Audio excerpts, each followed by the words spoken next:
Welcome to this special episode of Hospitality Meets, where today we have a unique and inspiring episode as I hit the Essex pavements with none other than the legend himself, Charlie Hodson.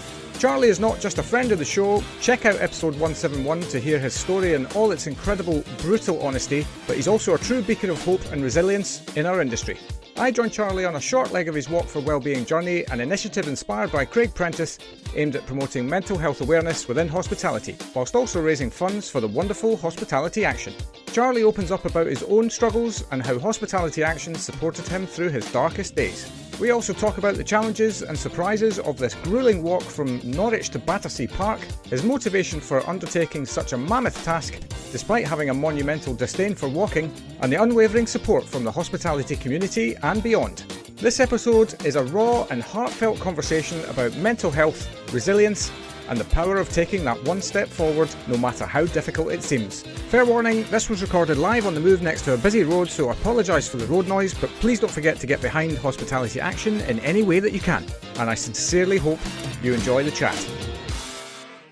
Well, welcome everyone. This is something absolutely new to me today, but I am actually walking on a road at the moment as I've joined one of my best mates of the area and an absolute friend of the show and an absolute friend to this industry, none other than the legend that is Charlie Hodson.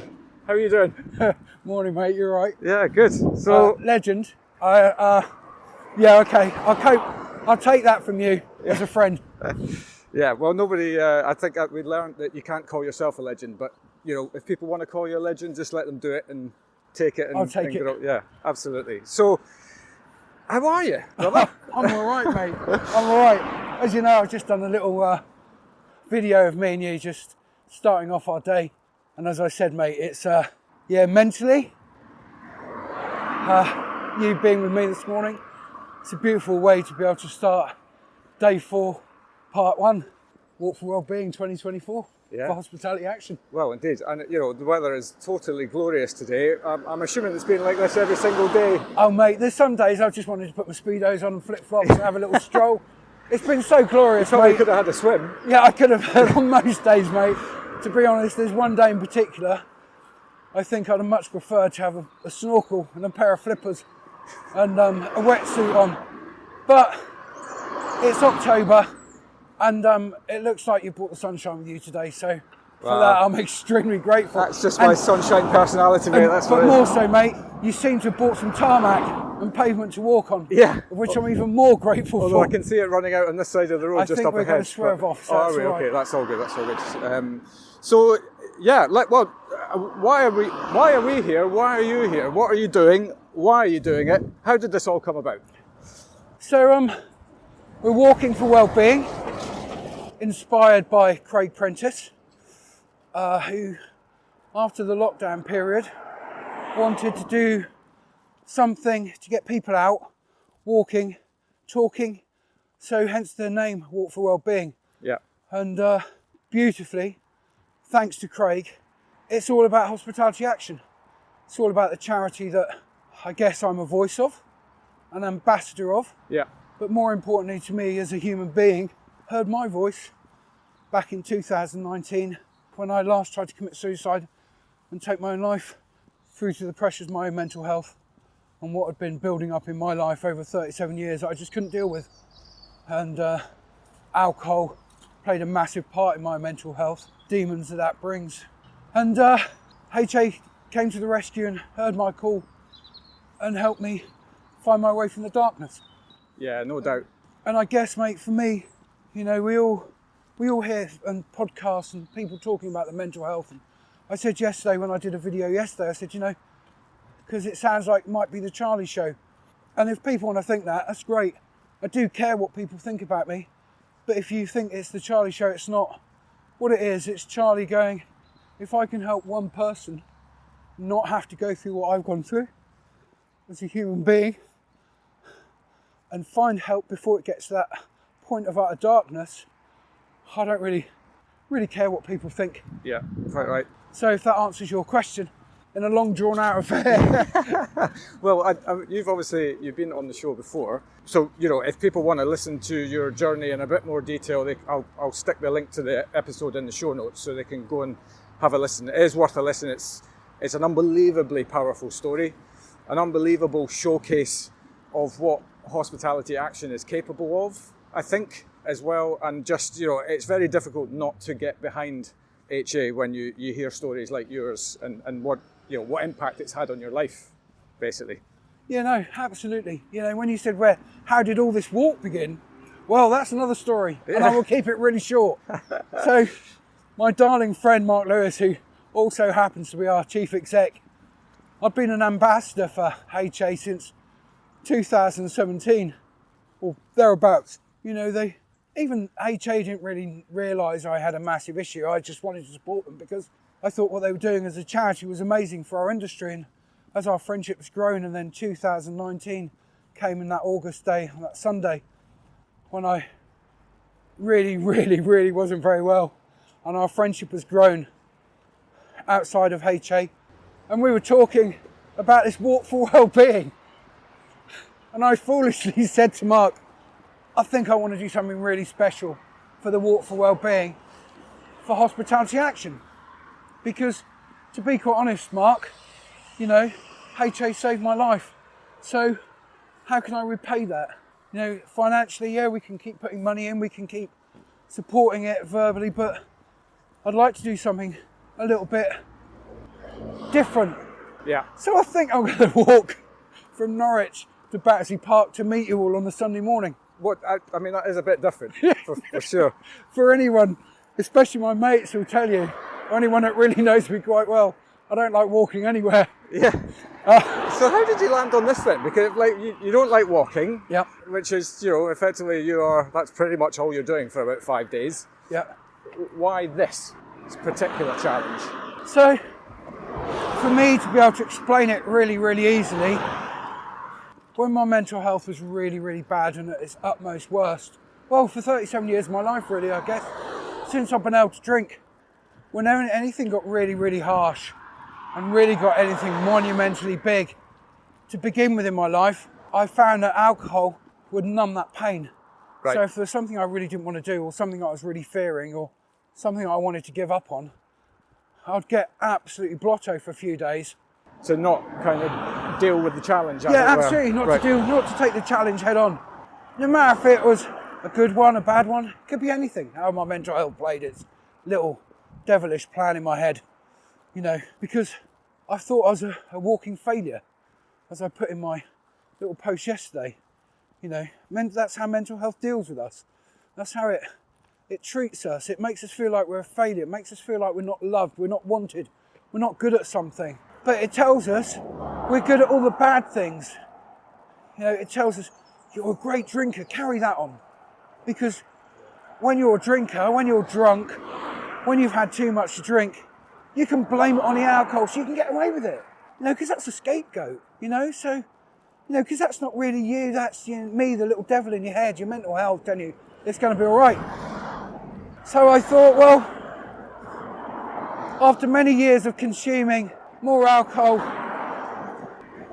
my daily diet for a lot of my life has been a bottle of vodka and 2 bottles of wine a day on a daily basis, 7 days a week. Blimey. Just to get me through the day, as we spoke about before. Yeah. And I've been quite open about that. No, I remember going to AA on a few occasions as part of part of different things that have been set for me that I had to do. And I remember sitting there going, but I'm not an alcoholic. I was totally in denial, the same as I was totally in denial of my mental health.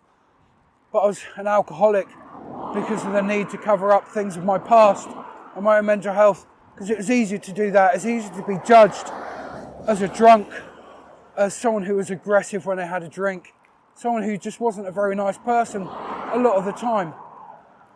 It was much easier for me to be accepted as that than to admit to everything that had happened to me as a child. Does that make sense? Yeah.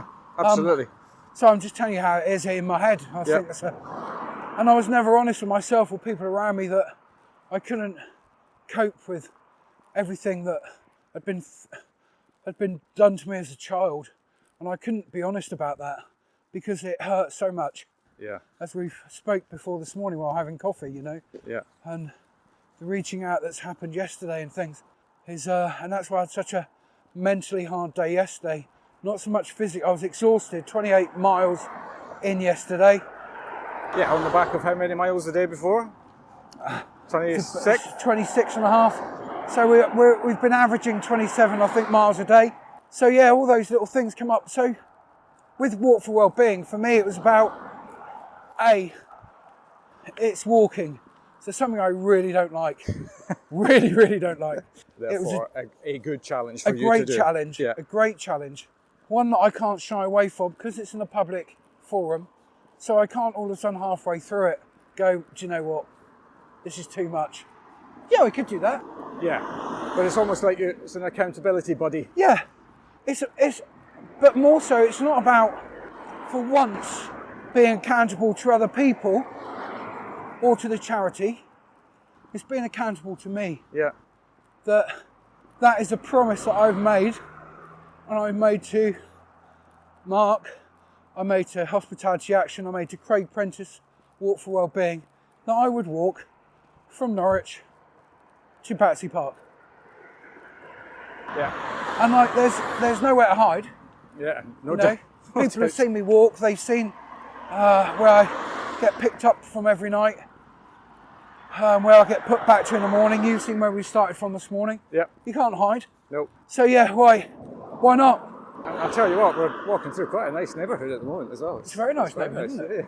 Yeah. It's the luck. I should have asked you to walk me every morning, because we might have found a bit more pavement. Yeah, well, indeed. So, lucky charm of the weather. I'm kind of keeping you think you're walking back. You've got another thing coming. Yeah, cracking on.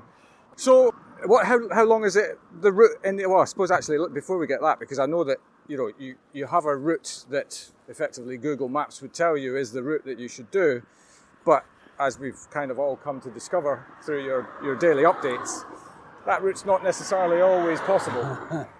So what have been, that's obviously maybe part of the surprise of doing this, but what have been some of the other surprises of doing something like this, apart from the biblical weather on Tuesday? The biblical weather on Tuesday. Do you know what? The outpouring of support, I think. It's the most amazing thing at the moment. I thought, with my position that I have within the catering industry, quite well known, our friends, Anna B's friends, our wider community, HA, I thought, with all our contacts, we'd have a little bit of support for it, have a few phone calls, a few messages. But yesterday I had, the day before yesterday, day 2, I had a wonderful conversation with a nurse who had, she was a friend of a nurse who looked after me when I was going through my cancer surgery during lockdown. And she was explaining her life story and her family's issues with mental health. I can't mention her name because it's in utter... Absolutely. Hence why I won't even mention the hospital on air.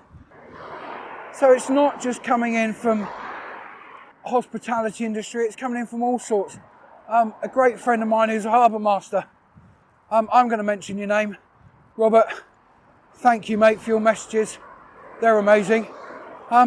So it's just astounded me that people would take time out of their day to message, to watch our videos, to listen to your podcast later on, to look at what HA are doing.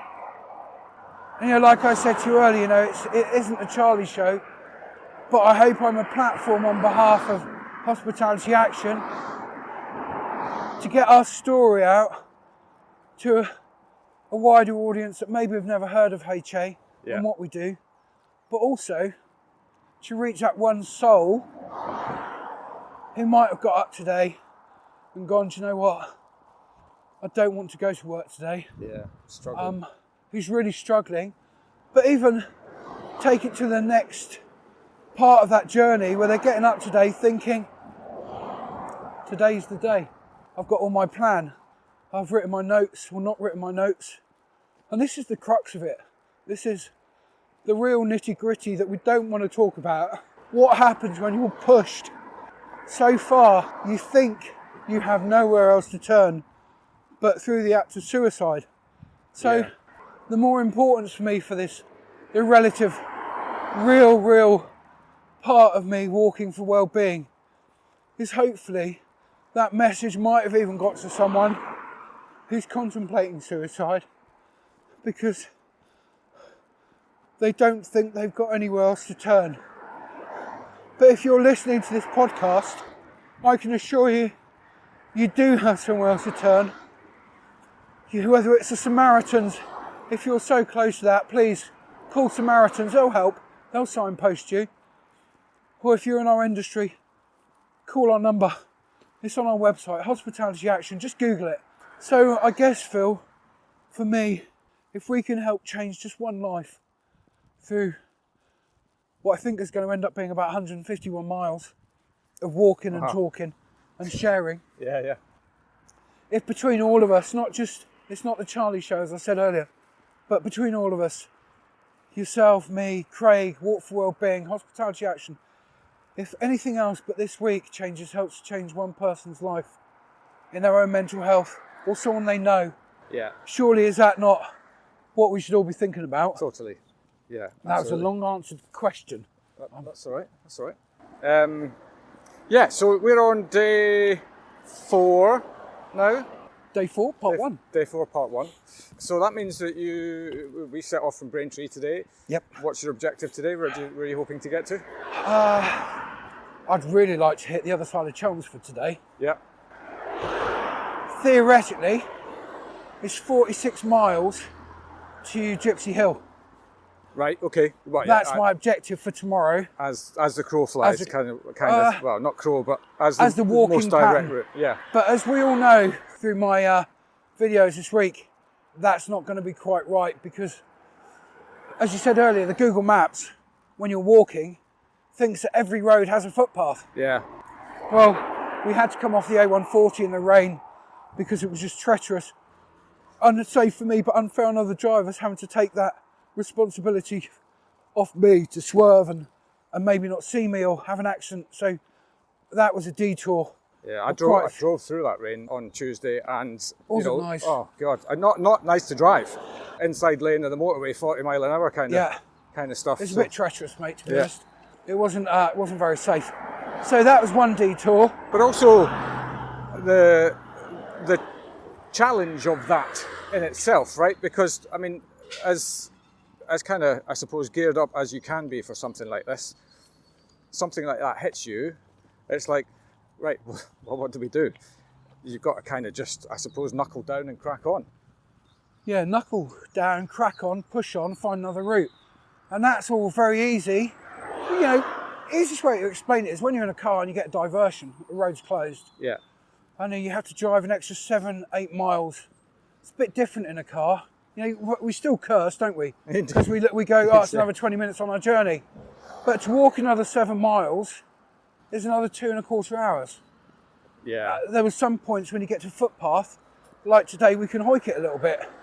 But we're still not pushing it because we're talking. Yeah. But if you weren't here, I'd be pushing maybe 4.2 miles an hour and pushing it up a little bit. We're doing, I think, 3.1 at the moment, which is, give or take, it's all right. It's a good walking speed. But I tried to make the most of the pavement. Yeah. But then day one... to a massive roundabout now. Yeah. Who knows what's on the other side, right? Who knows? Oh, look, Stansted. Oh, very good, yeah. I'll crack on. Yeah, you go right, I'll do left. But, you know, we had a detour Tuesday, day one. We had a detour, quite a big one yesterday. Day 3, day 2, we had a detour. So it puts on, so I try and work in my head that I put another 6 or 7 miles on every day, my route. So it takes it above and beyond. But what can you do? No, indeed. And how are you physically? Physically, I'm actually all right. My feeties are hurting a little bit. Yeah, got world-class shoes on though. World-class shoes. Massive thanks to the boys at Salomon Intersport Tech Department. By the way, you'd have to put that in. Yeah, that's all right. I'll do that in my post later on. I'll send them an invoice for sponsorship later. Yeah, absolutely. Yeah. Well, it could be something for next walk maybe. So yeah, footsies are really well. Amazing footwear. But that's through guidance of mates. Jason in Aylsham, Coxford Butchers, director of the park runs in Aylsham. I was talking to him quite a lot about different footwear and how to walk, and I had to phone him up yesterday and say, mate, you're a real guardian angel dude, because everything you told me has come out to fruition. Yeah. My feet actually feel good, they're dry, no blisters. Right. Wow. Not one blister. That is quite incredible, actually, given the distance travelled and the Yep. fact that they're, not necessarily the normal shoes that you would perhaps wear. I suppose that's kind of almost a great symbolism for doing something like this itself, is that with the best will in the world, and I know that you tried to come at this with almost as little preparation as you can, to kind of depict, what people have to go through on a day-to-day. Unprepared, you just kind of deal with what's in front of you. That is kind of a really wonderful metaphor for life, generally. Yeah, I guess, but also when you go back to the actual, your first question about why we did this is initially when we came up with the idea, and then my darling Anna B said, well, you're really going to have to train for it, and because you don't walk anywhere, so you can't walk 28 miles a day without training. Yeah. Which is absolutely right. No one in their right mind would even contemplate doing that.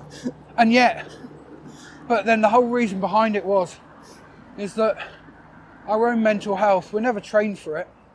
We can't prepare for what happens or the accidents we have in life. Yeah. Especially our mental health and how it manifests itself. Nothing in this world, I don't care what anybody says, nothing can prepare us or train us for our mental health and how it manifests itself. Yeah. So after 2 training exercise runs, I thought it's just confirmed in my head how much I hate walking. I detest it. Hate is confirmed. not the right word. You shouldn't never use the word hate. How much I detest walking. So I spoke to Ginny, who looks part of our wider family. I was trying to explain to her how I felt about it. Yeah. And she's, it's all then worked on from that to being Charlie's guardian angels, asking people for a little bit of help every day, a little bit of guidance, asking people to phone in. So from all that came the fact that I haven't trained more than twice. I haven't walked more than 8 miles in 10 years. Certainly haven't walked more than 15 miles in 25, 30 years maybe. And certainly haven't run anywhere for a long, long time. And I thought, well, surely isn't that right that I don't train for it? Because then if I have hurdles that come across, like a detour, or I get severe cramps like I had yesterday, and the mental anguish I was going through yesterday, because it was quite a hard day on my mental health yesterday, that would try and replicate how we deal with our own mental health, that we can't shy away from it, or we shouldn't shy away from it. When those walls hit us, sometimes they're too high to climb over, so we have to go around them. Very similar for me having to take a detour, adding extra miles onto my journey, but knowing at the end of it, I'd have reached my home. Yeah. So I've tried to treat it the same way as I've treated my own mental health for such a long time. So many years, 37 years, I hadn't dealt with it and let it go on and on and on. But at some point you have to face it. Yeah. So this is facing like one of my biggest demons, I guess, of walking. Yeah. And facing those obstacles that happen to me on a mile by mile basis, whether I get cramps or my mental health not quite well and I get quite emotional about things. Yeah. And my physical health, which, is quite an amazing thing. And, like today, and you're timing it well because the pavement's about to run out. I was just going to say, well. yeah, we're going to wrap up shortly, and there's not a lot of pavement up ahead, so maybe that's worked out. It's like somebody was shining down on us. Yeah. Right. Well, I mean, let's wrap it up. I'd love to spend the day with you and do this walk, but got to crack on. I'd love you to as well, but I understand you can't, mate. But people listening to this who want to get behind you, want to get behind HA, what do they need to do? Go to our Instagram page, Hodson & Co, Hodson & Co, CO. There's a donation link in our bio. We're trying to raise £5,000 this week on our walk. Yeah. We're quite way off target, but I've got quite a lot of promises of donations still to come in. I guess a lot of people are holding out till Sunday. Wait to see, he won't do that, he won't do that. He hates walking. And Hospitality Action, easiest way to do that, look on their Instagram account at HOSP Action if you know people are suffering. But you know what, my biggest advice to anyone, personally, is the same as how my best mate said to me that time when he really knew I wasn't very well. He asked me once, "Are you okay, mate?" And I said, yeah, I'm fine, mate. I'm fine, mate. You know, a happy smile came out. Of course I'm all right. Yeah. He wasn't happy. He knew deep down that I wasn't okay. Yeah. But he didn't go, "All right, mate." He said, "Mate, how are you really? Are you okay?" And that's when I start to think, well, actually, I can't keep telling people I'm not okay. So I think, well, I know the best advice I can give to anyone listening that might know someone you think isn't well, just ask them if they're all right. Ask them if they're okay. And if you're not happy with the first time, what's the worst can happen? Might bite your head off? Yeah. What's the most amazing thing can happen for them is they say, well, actually, I'm not all right, but I don't know what to do.